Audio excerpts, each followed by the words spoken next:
Hello and welcome to another episode of Unstuck Transformation with Edge with Hypnopunk. I am indeed Hypnopunk, and today's episode is entitled Why the 12-Step Programs Are Bullshit. Feel free to send your hate emails to mail, M-A-I-L, at LUKENOSIS, LUKENOSIS.com.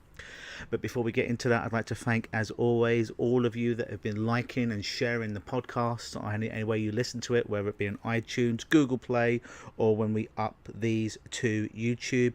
It makes my heart smile when you like these, when you make comments about these. And if you do enjoy these podcasts, please send, however you listen to them, whether it be iTunes, give me a 5-star review or a thumbs up and some comments on iTunes, Google Play and YouTube, because nothing makes me happier than seeing that, and it inspires me to put more content out there for free.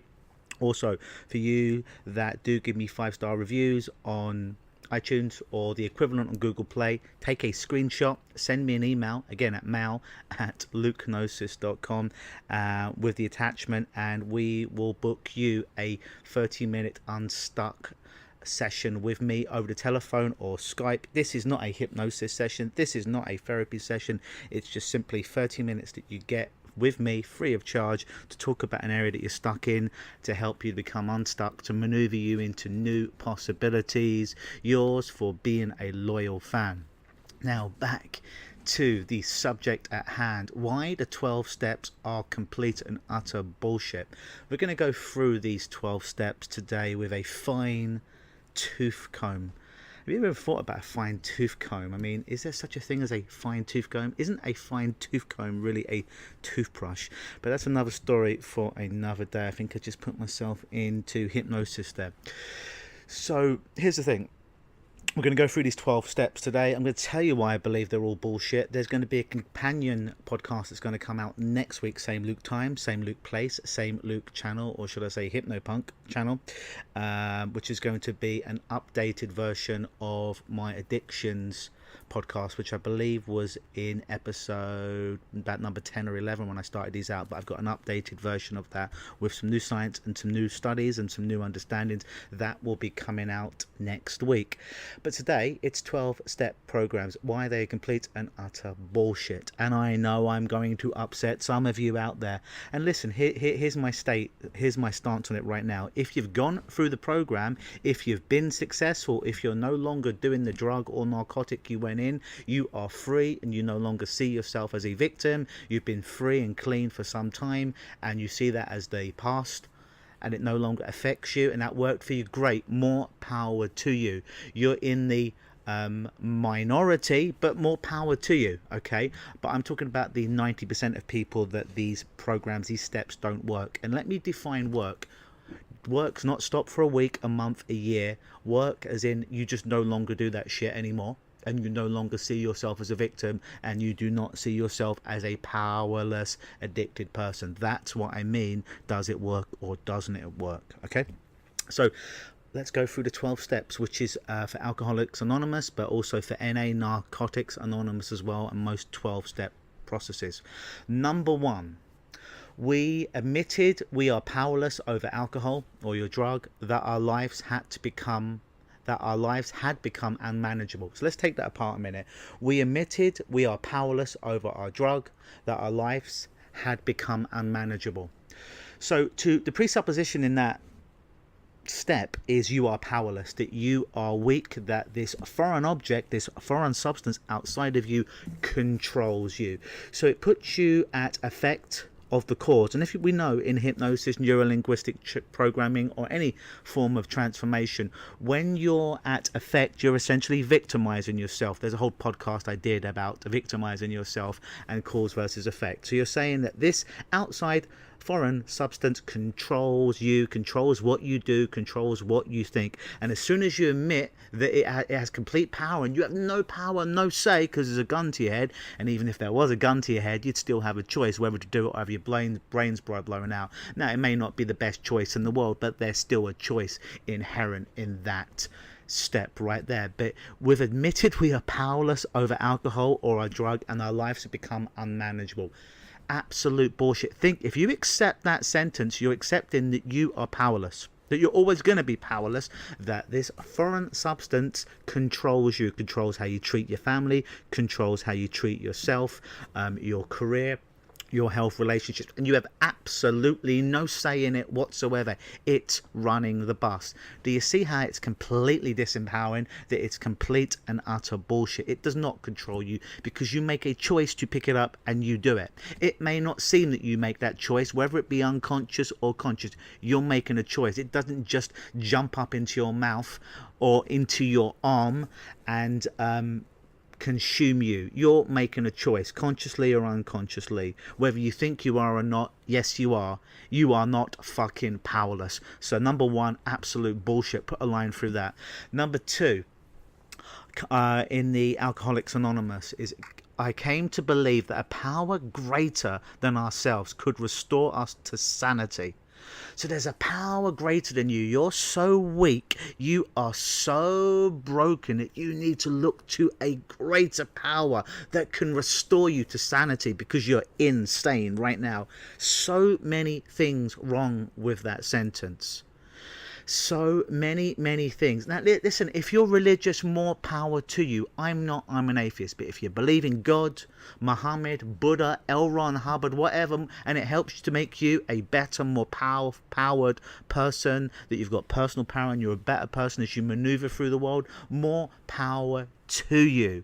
However, that you have to pray, that you have to get on your knees to something that's greater than you, rather than digging deep inside and finding that voice, finding that power in you again, puts you at effect of this cause.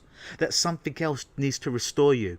Now listen, if you are drinking too much, you are drugging too much, you are watching too much porn, gambling too much, whatever it is, it doesn't make you insane. You're just doing a stupid, destructive habit that's hurting you, and you can stop. You're not insane, you're just stupid. Okay? So many things wrong from that sentence. You have all the power you need within you. Whether you're religious or an atheist does not matter. You have all the power you need to stop this stupid habit. And yes, being addicted is just an habit, and you do not need to be restored to sanity because you are not insane. It's absolute fucking bullshit. Number three, Alcoholics Anonymous or NA Narcotics Anonymous. Here's the step. Made a decision to turn our will and our lives over to the care of God as we understand him. Now, where do we begin with that step? Made a decision. Okay, I'm good with that. To turn your will and your life over to God. Well, what if you're an atheist? What if you're like me? Does that mean I can't be helped because I have to believe in God? What if it's another religion, that perhaps maybe I'm a Scientologist? They're in the news right now, who doesn't necessarily believe as a being called God. So that means I need to change religions in order to change my life, because this magical power, who is a man, by the way, because the sentence said it, he is going to empower me of everything I need. So if I change my religion, or I go from being an atheist to being a Christian, or any other religion that believes in God that's not a Scientologist, that's what I need to do. I need to give him. He's a man, by the way. Didn't you know that? I need to hand over my will to him to fix me.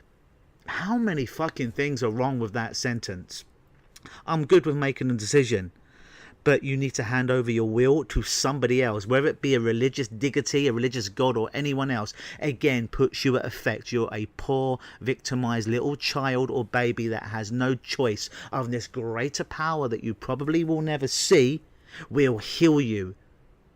There's so much wrong with that fucking sentence that it is just incredible. So put a fucking line through that. Why don't you make the decision to stop doing the stupid behavior and stupid habit, which it is, and we'll get into that on the next podcast on addictions, updated part number 2. I want you to turn your control over your life onto yourself, your unconscious mind, and heal yourself. Okay, number 4. Made a searching and fearless moral inventory of ourselves. I think I'm okay with that one. Sit down and think about how it's affecting you each and every way, in perhaps your career, your relationships, your health. I think I'm okay with that one. I think so far, of all the top 3, that one's okay. Take a fearless moral inventory about what's going on. I think we can keep that one. I think that one can empower you. I'm okay with that one. Here we go. Oh, but number 5. Hold on. Number 5 is admitted to God. Okay, to ourselves. Okay with that, and to another human being the exact nature of our wrongs.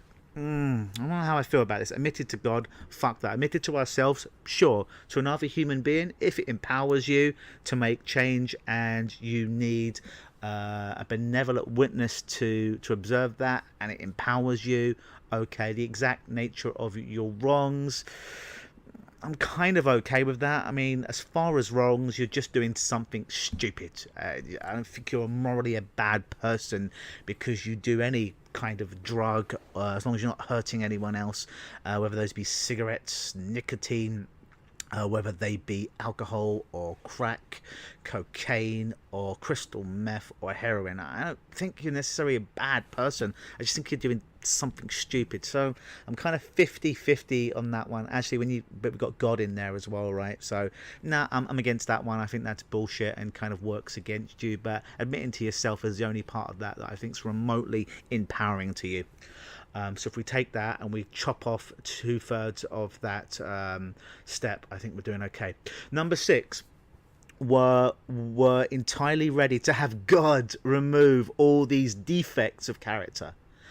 So you know how I feel about God. Listen, if you're religious, fine. If you're not religious, that means you can't ever be healed because you don't believe in God. And if you're a Scientologist, you can't be healed because you don't believe in God.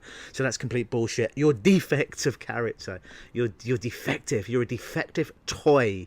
You're a broken toy. You're a broken character. Your character has defect. You're not fucking defective. You're just doing something stupid, and you've been doing it long enough that it becomes a habit, whether that be smoking cigarettes, drinking too much alcohol, or doing some other kind of narcotic. You are not inherently a bad person. You not are inherently defective. You're just doing something fucking stupid, and you can stop. So I think that one's bullshit as well. Okay, number 7, we're going through this in real time. Humbly asked him to remove our shortcomings. So again, religious things, think it's bullshit. That's weakening you to remove your shortcomings. But let's take God out of the equation. You're asking somebody else to remove your shortcomings because you're so weak, you're so defective, you're so broken, you're so on your knees that you don't have the power to fix yourself. Let's take a sidestep for a moment. I'm a change worker. I'm a hypnotist. I work with people, but I do not fix people. I do not see people who are broken. I see people that do some stupid fucking behaviors, and we all do, including myself, that need someone to point them in the right way and give them some tools to fix themselves. I'm not fixing people. I'm giving them the tools to fix themselves because they put their hand up and said, I need some new technology because what I'm doing right now isn't working. I'm not fixing anyone. God's not fixing anyone.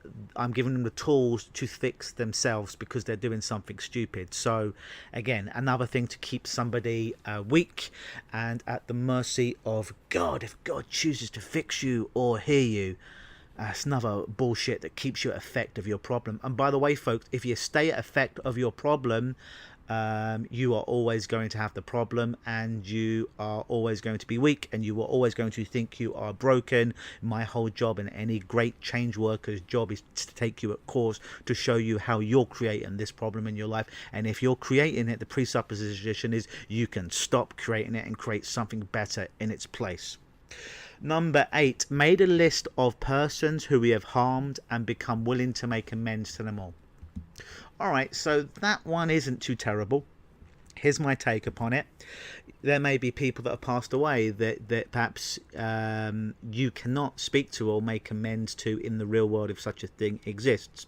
I think our problem with people, whether they're around or not, is never with them. It's always with that interpretation, that internal representation in NLP, as we call it, the IR of them that we carry inside. Whether they're alive or dead in our life or not, we carry a part of them. And I think you can make amends with that part inside and forgive that part inside we've been carrying on. And also understand, forgiveness does not ever make it right. If somebody has wronged you, you're essentially saying, I just don't want to carry this around anymore. So if you don't like forgiveness, you can use the term simply letting go. I'm okay with letting go. I'm okay with you healing that part of that person that you feel you need to make amends to inside. And if you want to do it in the real world, if you feel that you need to do that, you can do that as well. But I don't think it is necessary. So that one's kind of okay with. Number 9, made direct amends to such people wherever possible, except when to do so would injure them or ourselves. So I kind of answered that in the last one. I don't necessarily feel that you need to make direct amends with them. You can do that because it's never them that you have the problem with. It's the filter that you see them through, which is your filter. And that part of them that you carry around inside. So I don't think you have to do it with them. You can do it with the part bit. If you feel that empowers you and you need that closure, then you can do that. I kind of answered that one though. Number 10, continue to take personal inventory, and when we're wrong, promptly admitted it. Okay, continue to take personal inventory, and when we're wrong, promptly admitting it. Okay, all right. I mean, you can do that. I guess that's kind of like keeping score. I don't know, that one is kind of like presupposing that problem could come back when it's gone, and having to keep an eye consciously on that door to make sure it doesn't rear its ugly head in. And I think you have to be very careful of that, because you can invite that back into your life. It's very much like, don't think of a blue tree. What you have to do to process that sentence is you have to think of a blue tree. And then you have to be really careful with that and the suggestions that presupposes. 11, sought through prayer and meditation to improve our conscious contact with God as we understood him, praying only for knowledge of his will for us and the power to carry that out. Oh God, where do we begin? Listen, if you want to pray, pray. If you want to meditate, meditate. But you got to pray that God understands you, praying only for knowledge of his will, because he's the only one that can fix you and has the power to carry that out. Oh God, so much wrong with that. Again, it's putting you at effect of your problem, asking for a higher power to fix you, because only a higher power could fix you, because nobody gets fixed by themselves in life. We're going to go into the stats of people that do fix themselves in life through being addicted, quotes, end quotes, in next week's podcast. Oh God, where to even begin with that? Listen, if you want to pray, pray. If you want to meditate, meditate. But don't think that this imaginary man or woman called God is going to fix you. No one is going to fix you, including me. You are going to fix yourself, because you are all powerful and you can carry that out. Yes, you may need some direction. Yes, you may need some guidance. Yes, you may need some more tools. I understand that. But I ain't fixing you. God ain't fixing you. And neither's AA. That's why I think that's bullshit. And number 12, having had a spiritual awakening as a result of these steps, we try to carry this message to alcoholics and practice these principles in all our affairs. Listen, you don't have to have a spiritual awakening. If you do, more power to you, good for you. You don't have to have a spiritual awakening in order to do something that's stupid. You just stop it, and then you do something else that's more empowering to you. That you've tried to carry on this message to alcoholics. Again, you're not an alcoholic. You're not addicted to drugs. You are just doing something stupid that's hurt you. And the very term alcoholic or drug addict, I'm using the term here because I understand that's the vernacular that people use out there. And if people are searching for me on Google, these are the words that they use. But I don't believe that people are addicted to these things. I believe, and I'm going to give you the research next week. Remember, send those hate mails to mail@LUKEenosis.com. But you need to practice these principles in your own affairs. So let's look at this. We've got to practice being powerless in every other affair into our life and spreading this message on to other people in their life, to be powerless, that they have no control, and stopping this addiction. There's a reason I say it that way, because you have no power. So you know what? We're going to indoctrinate this onto other people to say, they need to go to these 12-step programs and stay stuck. This podcast is called Unstuck. The purpose is to help people to become unstuck. Scientifically, studies say, and again we'll come back to this next week, that people that go into rehab, their chances of successfully overcoming this addiction drop drastically versus somebody who just stops cold turkey. Yeah, the stats are right there. We're going to go into that a little bit more in our next podcast. But that's why the 12 steps are shit. Those are why I disagree fundamentally with those 12 steps. And yes, I am borrowing some inspiration from Melissa Tears and her little spiel on the 12 steps, but that's my spiel on the 12 steps and why I think most of them are fundamentally bullshit and keep you stuck.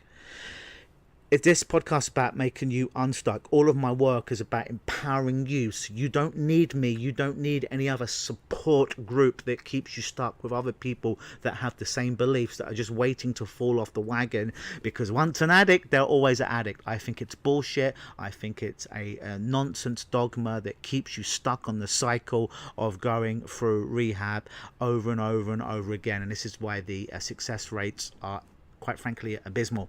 That's why I think the 12 steps are bullshit. Stay tuned for next month's or next week's podcast. I say same Luke time, same Hypnopunk channel, same Hypnopunk station, where I am going to go through new research in addictions and why indeed they are fundamentally habits and ways to help to remove those from your life. And it's an updated podcast from the early one that I did, which I think was about number 10 or 11. You can check that back in the archives. If you would like a special report called 3 Ways to Become Unstuck in Addictions, then shoot me over an email at mail, M-A-I-L, at LUKENOSIS, LUKENOSIS.com, and say, Luke, give me one of those 3 steps to become unstuck in addiction, and I will send that off to you. As always, I've been Hypnopunk. This has been another episode of Unstuck with Hypnopunk. Always believe.